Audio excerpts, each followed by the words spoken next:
I Became a Pirate. Written by Melinda Long. Illustrated by David Shannon. Read aloud permission given by Scholastic.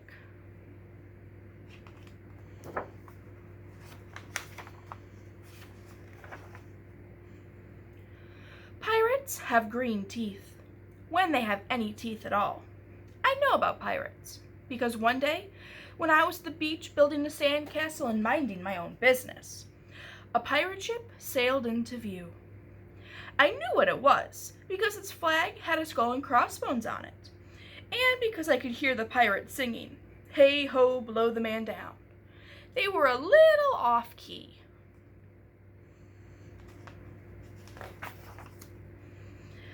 I tried to tell Dad, but he was busy setting up the beach umbrella. I tried to tell Mom, but she was busy slathering my baby sister with sunblock. So I went back to my sandcastle, but I kept an eye on the pirates. By then, they were rowing to shore.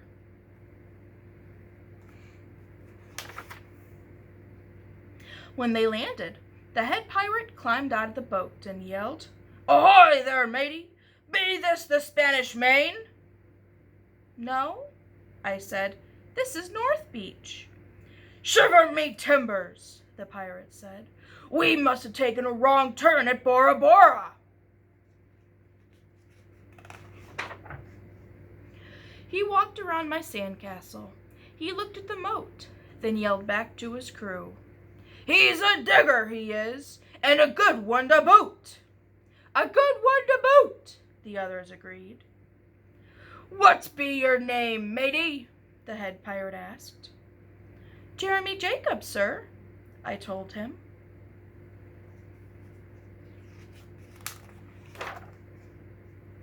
"Well, Jeremy Jacob," he said, "you're looking at Braidbeard and his crew. We've been needing a digger like yourself. We've a chest of treasure to bury." "Aye, treasure!" the others shouted. "You're coming with us," Braidbeard told me. I didn't think Mom and Dad would mind, as long as I got back in time for soccer practice the next day. Do you think your parents would mind?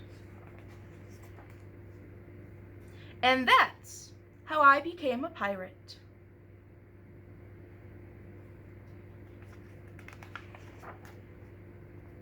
As soon as we were on board, Braidbeard showed me the chest of gold and jewels.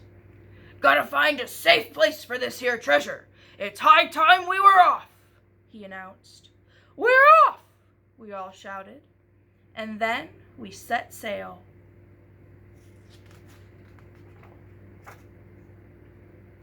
There was plenty to do on board.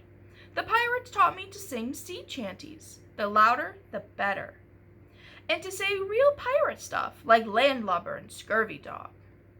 By dinner time, I could speak pirate perfectly. I also learned pirate manners. Braidbeard pounded his fist on the table and yelled, "Down the hatch, me laddies! Down the hatch!" we all shouted. Braidbeard gulped his food and said, "Hand over the meat! The meat!" we all roared. Nobody told us to finish our spinach. There wasn't any. Or to chew up our carrots. They weren't even allowed on board. We talked with our mouths full, and nobody said please or thank you.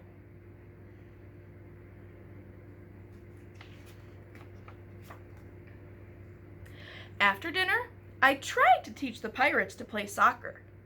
Braidbeard kicked the ball and yelled, "Arg, soccer!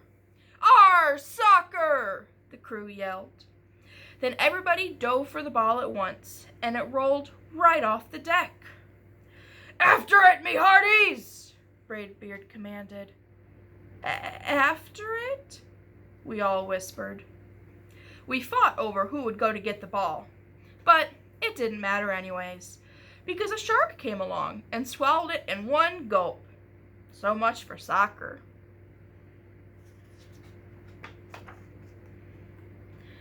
By now it was past my bedtime, but nobody tells pirates to go to bed, to take a bath, or to brush their teeth.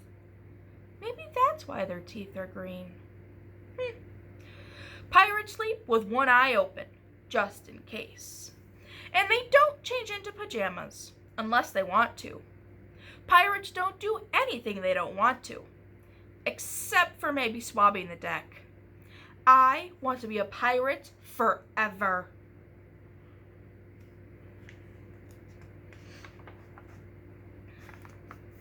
But I found out what else they don't do.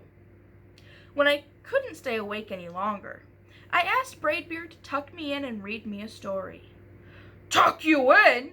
he bellowed. "Pirates don't tuck." "No tucking!" the crew cried. And the only thing they had to read was a map. "Don't you have any books?" I asked. Braidbeard looked confused. "Books?" He didn't even bother to ask about a good night kiss. It wasn't easy to fall asleep without a story, but I was finally dozing off when a storm broke. Thunder boomed and lightning flashed. I tried to hide under the covers as waves slammed up against the ship, but I kept falling out of my hammock. I couldn't find anyone in the cabin. They were all on deck. "Lower the sails!" Braidbeard shouted. "Batten down the hatches!" Everybody ran around yelling and lowering and battening. Nobody had time to sit close and tell me it would be over soon. Nobody even noticed me. I decided I didn't want to be a pirate after all. Just then, flash, crash, crack! Lightning hit the mast and split it right down the middle. "What'll we do now?" yelled one of the pirates. "We'll have to turn back," called another. "But the treasure!" hollered Braidbeard. "Where will we bury the treasure?" I stepped forward. "Maybe I can help," I shouted over the wind. "I think I know the perfect digging spot."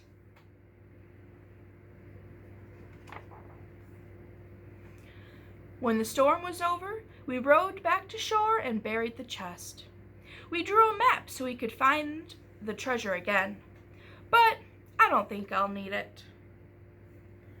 It says Jeremy Jacobs' backyard.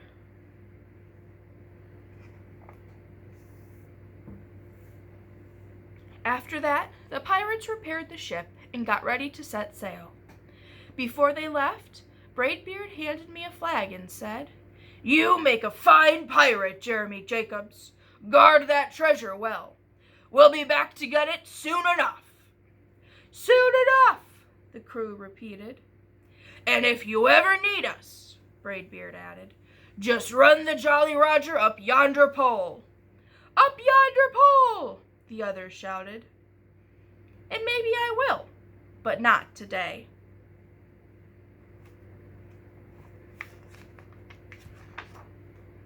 I have soccer practice.